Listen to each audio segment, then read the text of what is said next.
नमस्कार, Kumar astro science में आपका स्वागत है मेरे एक नए वीडियो के साथ। आज की इस वीडियो में हम बात करेंगे लर्न एस्ट्रोलॉजी डे 21 के विषय में। जैसे कि आप जानते ही हैं कि हम एक सीरीज़ चलाई है हमने, जिसमें कि हम डे 1 से लेकर के डे 1 डे 2 इस तरीके से करते करते आप लोगों के प्यार के साथ साथ डे 21 तक आ गए हैं एस्ट्रोलॉजी सिखाते हुए। और हमारा प्रयास यही है कि आम जन भी एस्ट्रोलॉजी को सीख पाए और एस्ट्रोलॉजी का अधिक से अधिक लाभ प्राप्त कर पाए। एस्ट्रोलॉजी के अंदर जो जो चीज़ें बताई गई हैं उनके विषय में मैं आपको बहुत ही सरल तरीके से बताने का प्रयास कर रहा हूं, जिन्हें आप आसानी से सीख करके एस्ट्रोलॉजी क्या है और किस प्रकार से ये कार्य करती है, किस प्रकार से पृथ्वी के ऊपर सभी जीव जंतुओं, मनुष्यों, सभी चीज़ों के ऊपर, जितने भी जीव हैं, जंतु हैं, जो भी प्राणी हैं, उन सभी के ऊपर प्लेनेटरी पोजीशन किस प्रकार से अपना इफ़ेक्ट डालती है और किस प्रकार से, यहाँ तक कि देवी देवताओं ने जिन्होंने अवतार लिए उनके ऊपर भी, क्योंकि उन्होंने भी मनुष्य रूप में अवतार लिए, तो उनके ऊपर भी प्लेनेटरी पोजीशन किस प्रकार से अपना प्रभाव डाल करके जीवन में सुख और दुख का अनुभव प्रदान करती है, या ये कहें कि जीवन में सुख और दुख का आना इनके माध्यम से किस प्रकार होता है। इस चीज़ के विषय में आप जान पाएँ और अपने जीवन की समस्या को एस्ट्रोलॉजी के माध्यम से समझ करके उसे सुलझाने का प्रयास करें। आज जैसा कि हमने पहले वीडियोज़ में बताया था कि हम एक ऐसे महापुरुष की जन्मपत्री का विश्लेषण करेंगे जिन्हें आप भी जानते होंगे और हम तो जानते ही हैं, सभी जगत, पूरा जगत उन्हें जानता है। वे हैं भगवान श्री रामचंद्र जी, जिनकी कुंडली का आज हम विश्लेषण करेंगे और देखेंगे कि किस प्रकार से भगवान श्री रामचंद्र जी ने भगवान होने के पश्चात भी पृथ्वी पर जो उन्होंने मनुष्य रूप में अवतार लिया था, उस अवतार रूप में भी उन्होंने सुख दुख का अनुभव प्राप्त किया, या उन्हें सुख और दुख उनके जीवन में आए, क्यों आए, किस कारण से आए, क्या प्लेनेटरी पोजीशन थी जिसकी वजह से उनके जीवन में सुख दुख का आना हुआ। इन सब चीज़ों के विषय में हम स्टेप बाय स्टेप चर्चा करेंगे।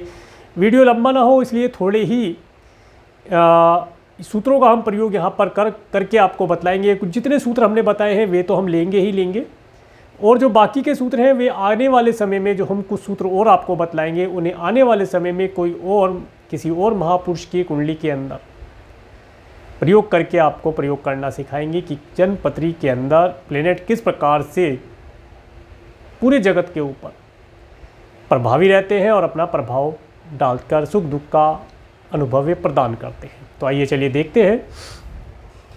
यह भगवान श्री रामचंद्र जी की जन्म कुंडली है, बर्थ चार्ट जिसे कहते हैं D1 चार्ट है। इनके बर्थ चार्ट के अंदर अगर आप देखें तो कर्क लगन की कुंडली है। फर्स्ट हाउस में 4 अंक लिखा है, जो कि आप जानते ही हैं, जो कि मैंने डे फर्स्ट में आपको बताया था। जहाँ 4 अंक लिखा होता है वह कर्क राशि होती है। तो कर्क लगन की कुंडली है जिसका लॉर्ड चंद्रमा बनता है। ये भी मैंने आपको फर्स्ट चैप्टर में ही बता दिया था। इसका लॉर्ड चंद्रमा बनता है और चंद्रमा अपनी स्वयं राशि में लगन में विराजमान है। जो जो सूत्र मैंने आपको बताए उन सूत्रों को मैं यहाँ पर इम्प्लीमेंट करके आपको सूत्र इम्प्लीमेंट करने का तरीका और उनसे रिजल्ट जो प्राप्त होते हैं उनके विषय में जानकारी प्रदान करूंगा कि किस तरीके से सूत्र कार्य करते हैं। सबसे पहले हम लगन और लग्नेश को ही देखते हैं। लगन हो गया कर्क और लग्नेश हो गया इसका चंद्र, जो इसका रूलिंग प्लेनेट है चंद्रमा, जो कि अपनी स्वयं राशि में है। हमने आपको पिछले वीडियो में बताया था कि एक सूत्र बताया था कि अगर लगन का स्वामी लगन में या चंद्र लगन का स्वामी चंद्र लगन में, सूर्य लगन का स्वामी सूर्य लगन में हो तो महाभाग्यवान योग बनता है। इसके साथ साथ लगन का स्वामी लगन को देखे दृष्टियों के माध्यम से, चंद्र लगन का स्वामी चंद्र लगन को देखे या सूर्य लगन का स्वामी सूर्य लगन को देखे तो भी वह जातक बहुत भाग्यवान होता है, धनी होता है, अच्छी पर्सनैलिटी का होता है, सभी प्रकार के सुख इसके जीवन में आते हैं। तो यहाँ पर आप देखेंगे कि कर्क लगन की कुंडली है। कर्क लगन में कर्क लगन का स्वामी चंद्रमा अपनी स्वयं राशि में अपने ही लगन के अंदर फर्स्ट हाउस के अंदर विराजमान है, लगन में ही विराजमान है। तो यहाँ पर ये पता चलता है कि जातक, एक चीज़ और यहाँ पर हम साथ साथ देखते चलेंगे कि जातक कैसा होगा। देखिए कर्क लगन की कुंडली है, लगन में चंद्रमा भी विराजमान है, जो बताता है कि जातक देखने में बहुत सुंदर होना चाहिए, इसके साथ साथ चंद्रमा का आ जाना, चंद्रमा का होना ये बताता है जैसे सोने पे सुहागा हो जाना, सुंदरता, अति सुंदरता का यहाँ पर होना देखा जाता है। इसके साथ साथ अब यहाँ पर आप देखें कि चंद्रमा के साथ देवगुरु बृहस्पति जो कि कर्क राशि में एग्जॉल्टेड होते हैं, उच्च राशि के होते हैं, वे विराजमान हैं। अब ये कॉम्बिनेशन क्या बताता है? यह बताता है कि जातक बहुत ही बुद्धिमान होगा, धार्मिक प्रवृत्ति का होगा, न्यायप्रिय होगा, मान सम्मान प्राप्त करेगा, सभी प्रकार के अच्छे गुण जातक के अंदर देखे जाएंगे जो कि भगवान श्री रामचंद्र जी के अंदर थे। आपने भी देखा, हमने भी देखा, रामायण के माध्यम से हमने अभी पिछले समय में टीवी पर जो रामायण आई और यूट्यूब वगैरह पर रामायण देख करके हमने जानकारी इस तरह की प्राप्त की, उसमें दिखाए भी गए हैं भगवान जी सुंदर है। और जैसा कि रामायण अगर आप पढ़ें तो रामायण को पढ़ने पर आपको भगवान श्री रामचंद्र जी का पूरा चरित्र उसके अंदर वर्णित है, जिसे आप पढ़ करके इस चार्ट को आसानी से समझ पाएंगे। तो हमने देखा कि जातक बहुत सुंदर है, बहुत ही चंचल और बहुत ही सोने पे सुहागे वाली बात। और इसके साथ साथ देवगुरु बृहस्पति का यहाँ उच्च राशि में होना ये बताता है कि जातक बहुत ही बुद्धिमान होगा। अब जो यहाँ पर योग बनता है उसके विषय में बात करते हैं। लगन में गुरु और चंद्र का होना, ये हमने आपको पिछले ही वीडियो में बताया था डे 17-18 के अंदर कि ये गज केसरी योग यहाँ पर बनता है, गज केसरी योग बनता है। और जिस जातक के चार्ट के अंदर गज केसरी योग लगन में बन जाए, कर्क राशि में, अपनी उच्च राशि में है, ये अपनी स्वयं राशि में है, तो ये पावरफुल हो जाता है। ऐसा जातक कभी भी किसी भी युद्ध क्षेत्र में अगर जाता है तो उसे दैवीय शक्तियाँ सपोर्ट प्रदान करती हैं, उसकी रक्षा करती हैं।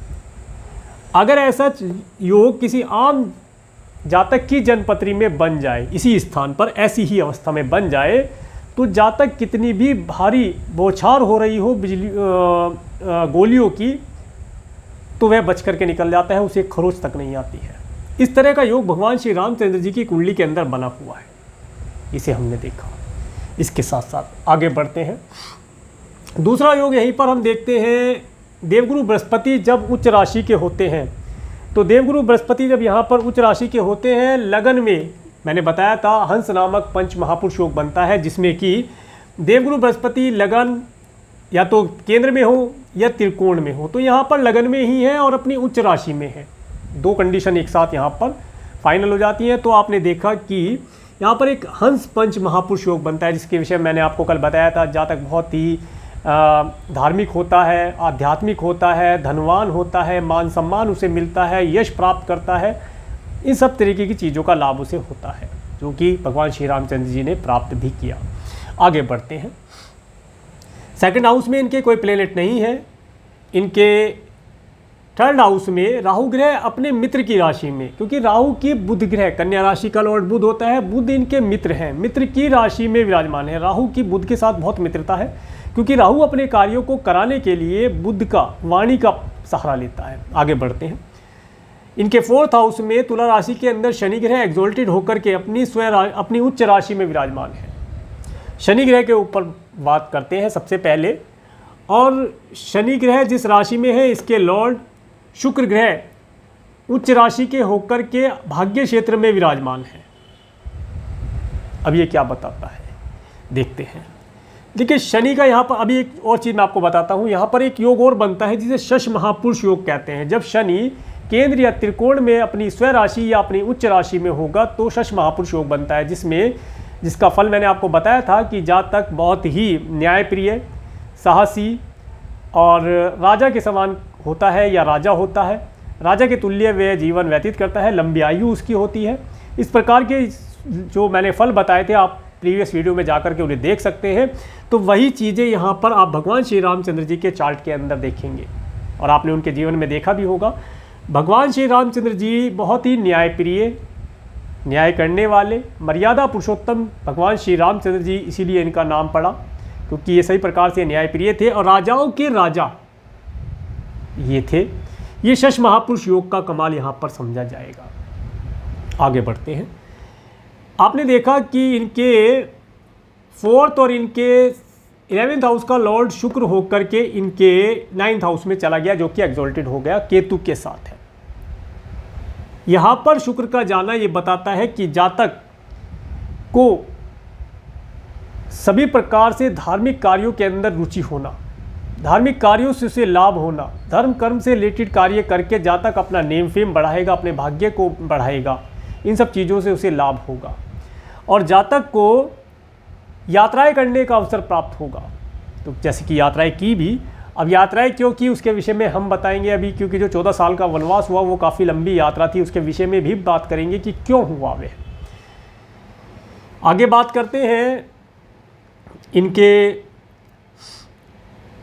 5th हाउस की। इनके 5th और इनके 10th हाउस के लॉर्ड मंगल होकर के इनके 7th हाउस में विराजमान है, जो कि अपनी उच्च राशि में है। यहाँ पर मंगल ग्रह जो है एक रूचक नामक, क्योंकि केंद्रीय त्रिकोण में जब मंगल हो, अपनी उच्च राशि में हो या स्वय राशि में हो, तो रूचक महापुरुष, पंच महापुरुष योग बनता है, जिसके विषय में मैंने कल आपको बताया था। जातक बहुत साहसी होता है, हिम्मत उसके अंदर बहुत अधिक होती है, सभी प्रकार के पराक्रम वह करने में सक्षम होता है, लड़ाई झगड़े में उसकी विजय होती है। इन सब चीज़ों का लाभ यहाँ पर मंगल ग्रह ने इन्हें प्रदान किया। इसके साथ साथ अब मंगल ग्रह की अगर बात करें तो मंगल ग्रह इनके 7th हाउस के अंदर विराजमान है, जो कि उच्च राशि में, शनि की राशि में विराजमान है। और शनि इनका इनके घर के स्थान पर उच्च राशि में विराजमान है। मंगल का यहाँ पर आना, क्योंकि ये पत्नी का घर है, स्पाउस का घर हम यहाँ से देखते हैं, स्पाउस के बारे में जानकारी प्राप्त करते हैं, तो आप देखेंगे कि भगवान श्री रामचंद्र जी को वैवाहिक जीवन का सुख प्राप्त नहीं हुआ, जिसका कारण इनके चार्ट के अंदर मांगलिक दोष बना था। मांगलिक दोष की वजह से इन्हें वैवाहिक जीवन का सुख प्राप्त नहीं हो पाया। इसके साथ साथ आप देखें कि जो इन्हें वनवास हुआ वो किस कारण से हुआ, एस्ट्रोलॉजी क्या बताती है उसके विषय में। देखिए, एक तो मंगल के ऊपर राहु की 5वीं दृष्टि, 1 2 3 4 5, 5वीं दृष्टि, स्पाउस का सुख नहीं प्राप्त हुआ। इसके साथ साथ शनि जो घर, ये घर होता है, माता होती है, इसके ऊपर सूर्य की 7म दृष्टि का आना, ये बताता है कि ये दोनों आपस में शत्रु हैं और उच्च राशि के हैं, तो घर का सुख प्राप्त नहीं हो पाता। आगे देखते हैं। अब अगर हम बात करें डायरेक्ट, यहाँ पर हम सूर्य ग्रह पे आ जाते हैं, क्योंकि शनि और सूर्य की बात हो रही है। तो सूर्य की अगर बात करें तो इनका जो नेम फेम बढ़ा वो इनकी यंग एज में बढ़ा, क्योंकि सूर्य इनके, मैंने पहले की वीडियो में बताया है कि ये childhood, young age, middle age और ये ओल्ड एज का हाउस होता है। डे 5 के पार्ट 1 और पार्ट 2 में मैंने इन चीज़ों के विषय में वर्णन किया है, उसे आप अवश्य देखें। आपको ये सब चीज़ें याद होनी चाहिए और क्लियर करनी चाहिए। तो सूर्य का यहाँ पर होना ये बताता है, सूर्य चूँकि उच्च राशि में है और इनके 10th हाउस में विराजमान है, तो सूर्य बताते हैं कि इन्हें इनकी यंग एज में नेम फेम प्रसिद्धि प्राप्त हुई। जैसा कि आपने देखा भी, जब इन्हें राजाभिषेक होने वाला था उस समय आपने देखा इन्हें वनवास मिल गया।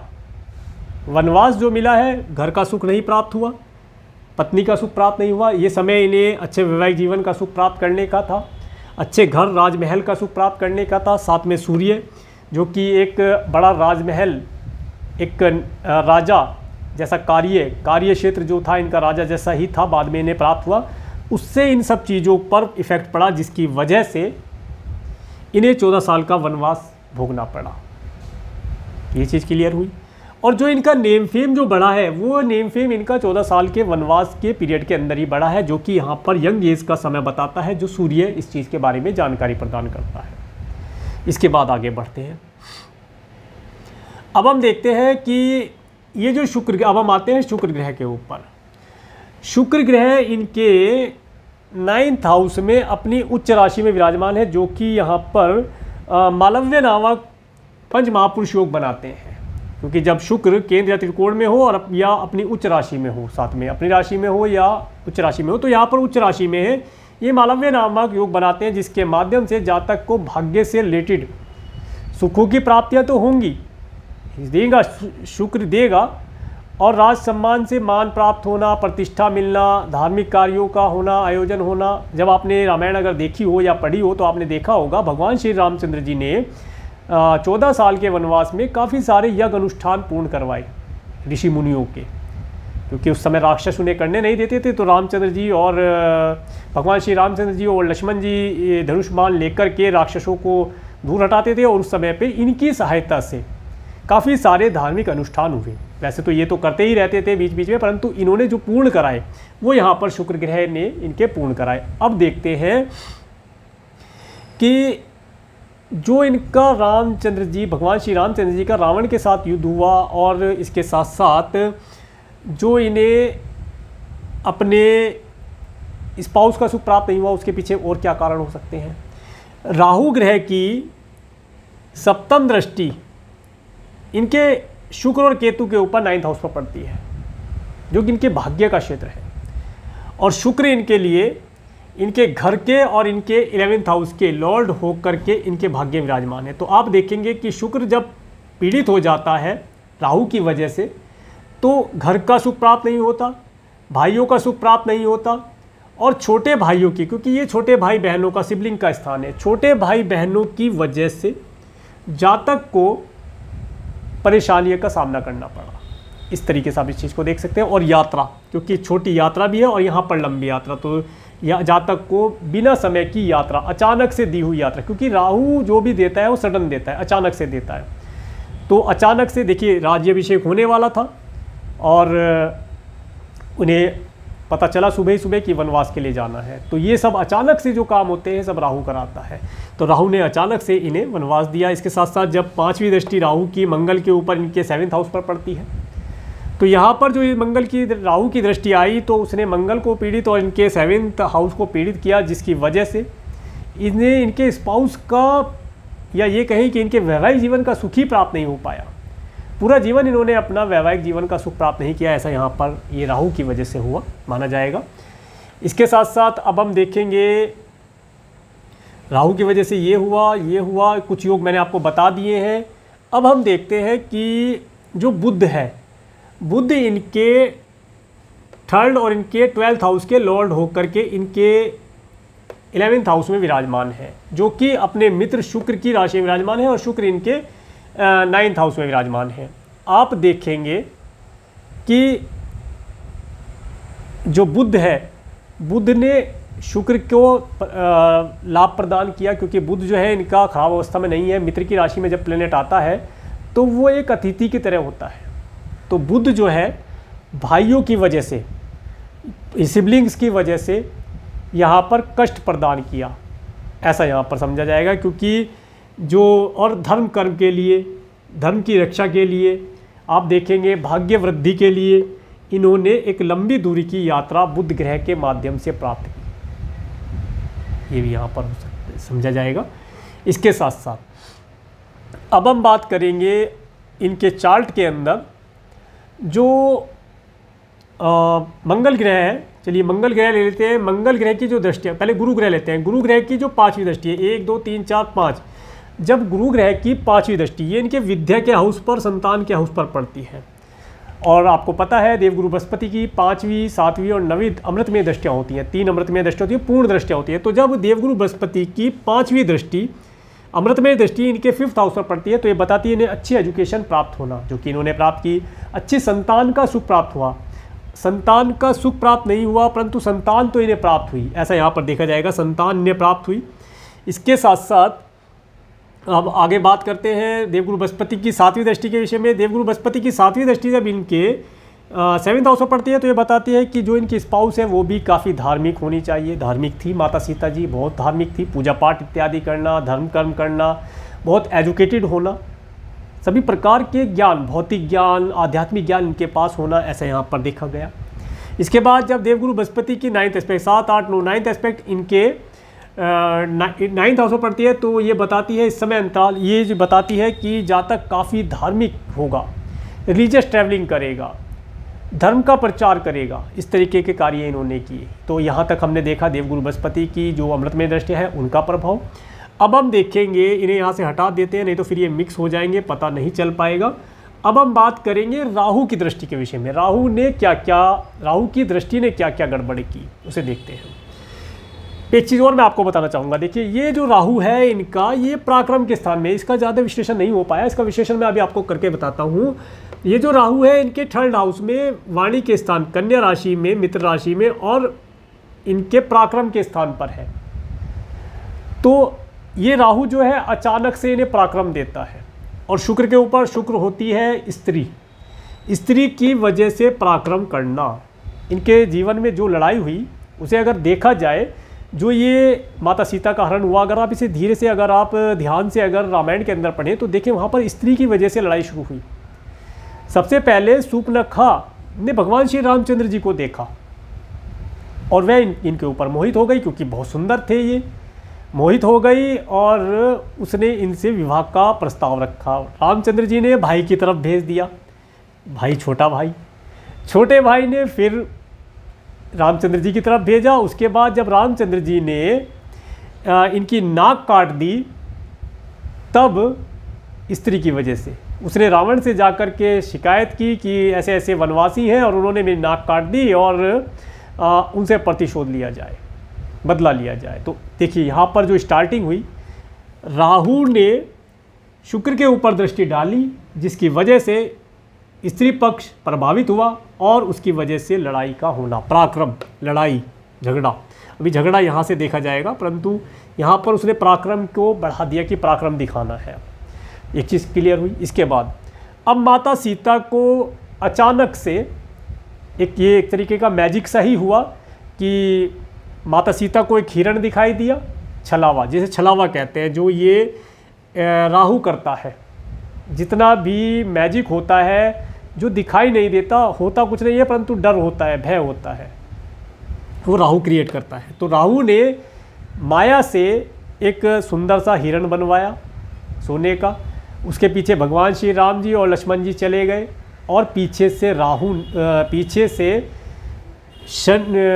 रावण ने माता सीता का हरण कर लिया। ये देखिए, सब राहु ने करा दिया काम, माता सीता का अपहरण हो गया। तो अब लड़ाई जो होगी, वो जो युद्ध हुआ माता सीता को वापस लाने के लिए, तो फीमेल के वापस लाने के लिए पराक्रम दिखाने वाली बात हुई। तो ये भी यहाँ पर आप देखें। इसके बाद अब हम बात करेंगे, तो कहने का मतलब ये है कि अचानक से इनके जीवन में यात्राओं का आना, राहु ने अचानक से एक यात्रा दी, अचानक से पराक्रम दिखाना, लड़ाई झगड़ा होना, इन सब चीज़ों को अचानक से राहु ने इनके जीवन में क्रिएट किया। ये राहु की निगेटिविटी थी, जिसकी वजह से ये सारा काम हुआ, सारा खेल हुआ। सूर्पनखा की नाक कटी, इसके साथ साथ इससे पहले इन्हें वनवास हुआ, उसके बाद सूर्पनखा की नाक काटी गई, उसके बाद इन्हें माता सीता का अपहरण और रावण के साथ युद्ध। ये सब चीज़ें राहु की वजह से इनके चार्ट के अंदर दिखाई देती हैं।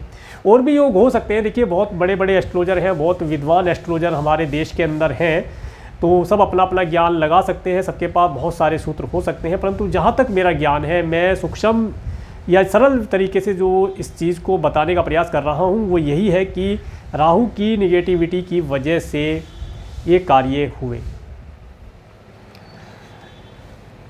अच्छा, अब जो राहु ने स्पाउस का सुख प्राप्त नहीं होने दिया, वो इसलिए कि राहु की 5वीं दृष्टि, 1 2 3 4 5, राहु की 5वीं दृष्टि मंगल पर है, इसलिए इसने वैवाहिक जीवन का सुख प्राप्त नहीं होने दिया। आगे बात करते हैं राहु की 7वीं दृष्टि। अब देखिए, राहु की 7वीं दृष्टि यहाँ पर है, तो इस स्पाउस की वजह से झगड़ा होना, स्पाउस के लिए झगड़ा होना, धर्म के लिए लड़ना, लड़ाई झगड़ा होना, परेशानी होना, ये सब यहाँ से देखा। यात्राएं होना, लंबी यात्रा होना, यात्रा यहाँ से देखी गई। इसके बाद राहु की 9वीं दृष्टि जब यहाँ पर पड़ती है, तो ये बताती है कि मान सम्मान, जो मान सम्मान था इनका, या ये कहें कि मित्रों का सुख प्राप्त ना होना, मित्रों का सुख प्राप्त नहीं होने दिया, क्योंकि जो इनके बचपन के मित्र थे उनका सुख तो इन्हें प्राप्त नहीं हुआ। परंतु यहाँ पर और भी कोई योग बनता होगा, 1 2 3 4, 1 2 3 4 नहीं, ये नहीं मानेगा, और 7 8 9 10। तो यहाँ पर हमने देखा कि राहु की वजह से, राहु की निगेटिविटी की वजह से काफ़ी चीज़ों के अंदर इनके जीवन में रुकावटें आई, परेशानियाँ आई और बहुत तरीके की प्रॉब्लम इन्होंने फेस की। तो ये तो राहु का हो गया। अब राहु को यहाँ से हटा देते हैं, नहीं तो राहु के साथ और कोई सा प्लेनेट मिक्स हो जाएगा, फिर पता नहीं चल पाएगा। देवगुरु बृहस्पति का हो गया। शनि की बात करते हैं। शनि ग्रह की 30वीं दृष्टि, जब शनि ग्रह की 30वीं दृष्टि इनके रोग ऋण शत्रु 6 हाउस पर पड़ती है, रोग ऋण शत्रु के स्थान पर पड़ती है, तो ये यहाँ पर इन्हें रोग ऋण शत्रु से के माध्यम से कष्ट देती है।